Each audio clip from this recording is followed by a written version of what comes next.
With us on the program today, we are privileged to have a whole bunch of creative people to come and tell us how the arts can have an impact in our city, in our community. And here with me today, we've got Cyann, Arno, Reinhardt, Liesl, Gideon. Welcome everyone. It's great to have you on the program. Now it's fascinating perhaps for people to think of city impact and then the arts. Because arts we normally see as entertainment, but we believe that God wants to make himself known through the arts as well. So Liesl, this whole process of writing songs, that's what we're talking about today, and releasing new songs. And why is it so important for the arts to be part of the message of Christ as a vehicle of communicating God's love? Well, Revelation Enterprises, Doxa Deo's worship and arts movement's mandate is to see that through different expressions, which is songwriting and songs, is make an impact, make a change in people's lives through the gospel. So for us to say that, well, songs is part of art and music, so that is why this is important. It's such a powerful vehicle to use music, because I think Arno also said a while ago when we had a discussion, when you listen to a sermon, it's once off, but when you listen to music, you can repeat it, and every time God stirs something new in your heart through a different lyric. So that's our heart, to see that it really makes an impact all over the world. Yeah, and if you imagine the amount of songs that people would know, if you listen to a song that's current on the radio, so many people can actually sing that back. So it's a powerful tool to actually carry a message. But I want to hear, maybe Arno and Reinhardt, you guys have been very instrumental in writing some of the songs that was released, the whole process. So many people have ideas. Oh, I've got this great idea for a song, but what does it take to get an idea into actually getting the song done where it's singable, or you can perform it or share it with other people? What's the process like? Reinhardt, maybe tell us where to start. No, Tops, I think the first thing is sometimes there's a misconception that writing a song is something you're sitting on your porch and you're hearing the birds in the garden, and the next moment there's a song in your mind. Revelation moment. And sometimes it actually happens like that, and praise God for moments like that. But I think what happened in this process, we had to say, listen, we've got this idea, but we need to make time for this. There needs to be a deadline. A deadline is one of the most effective things for writing a song. If you have a deadline, as creative, because most of the time, our creative people, we struggle with time management and things like that. But the moment you have a deadline, it's something that starts a process immediately in your mind. And But where did the first ideas come from? I mean, where does it start? We have this medium, we have to use it, but now where do songs come from? What happened in this case? In this case, I think we all sat with stuff that we already had written like a few months or a few years before. And something that I think helped us was when we had our first breakaway. I think it was in 2015 or 16, I can't remember. 16. It was a great process, because we had the chance to go and sit individually, work with your song, and then the thing that actually challenged us. I remember me and Reinhardt, we were in a team, so we did it individually. We came together as groups of two or three, and we worked with the songs. Now that's the big challenge, because you think you've got something down. You think you have those lyrics worked out. This is the single for the year. Yeah. That's it. You have the melody lines. Some of us work with melody lines as well, so you have everything worked out, and you just expect someone to come and say, okay, that song is ticked off and it works. And I remember with me and Reinhardt, he's like, no, I don't like this. This is not going to work. And I'm like, excuse me? Touching my soul. It's like, what's happening? And I think that's the big thing for me, is if you're writing for a process like this, it's not for yourself.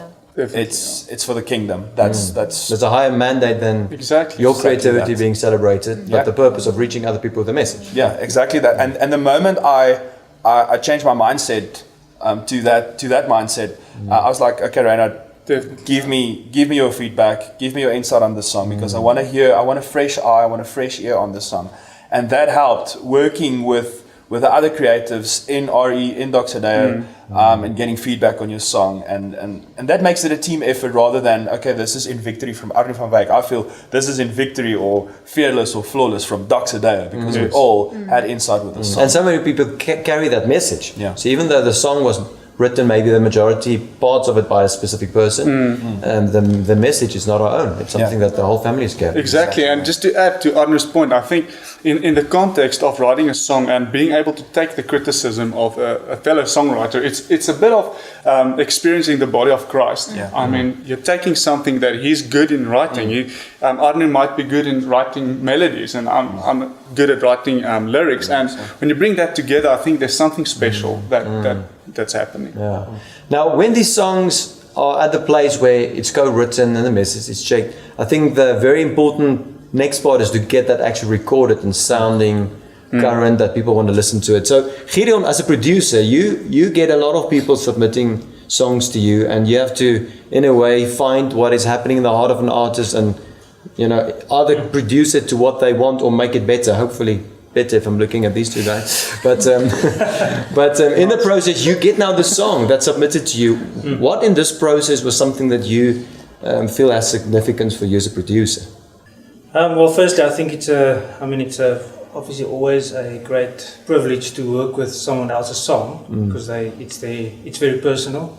Obviously, a lot of work has gone into it, a lot of thought, like a whole life of actually being a songwriter. So yeah, obviously you want to treat it with certain respect and in a certain way.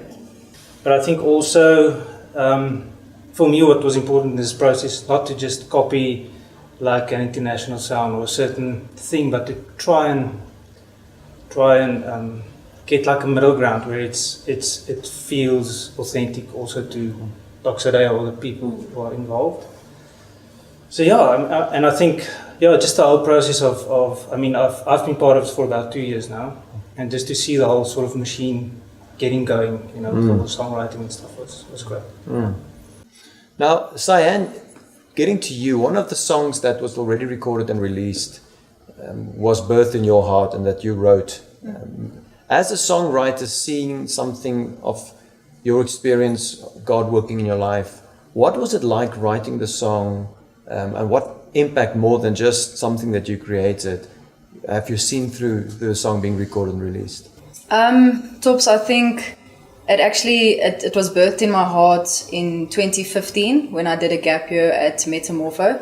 It's one of Doxa Deo's gap years, and how God really came and brought a lot of healing in my life. I lost my mom in 2011 to a heart attack, and it was really just something that God came and showed me that you can be fearless.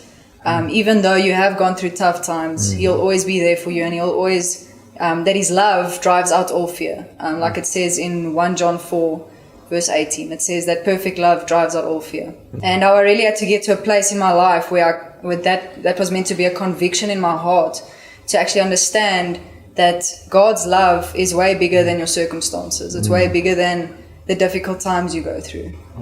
So it was a very vulnerable place for me, and it's actually one of the first songs that didn't take 3 weeks to write, but it took like 2 days to write, because it was so powerfully placed in my heart by God. A huge revelation. But you now told the story that you can be victorious and be fearless regardless of things happening in your life. Have you had people comment on what it meant to them? Because I think that's the greater victory. The one thing is, he done recorded it sounds good. Now it goes out there. What happened since the release of it? Yeah, what's really amazing is a few people have contacted me, just random people I don't even know, and they send me messages and they say to me, I don't think you understand what the song has done in my life. It's taken me out of a very dark place. Or somebody that went for an eye operation and they say that it changed their whole perspective. Irony, sorry. No pun intended. No pun intended.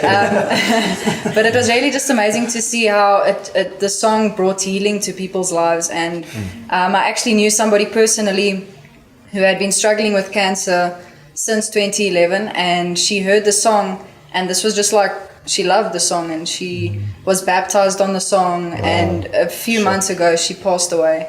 And I had to sing the song at her funeral. I couldn't even sing because it was so difficult.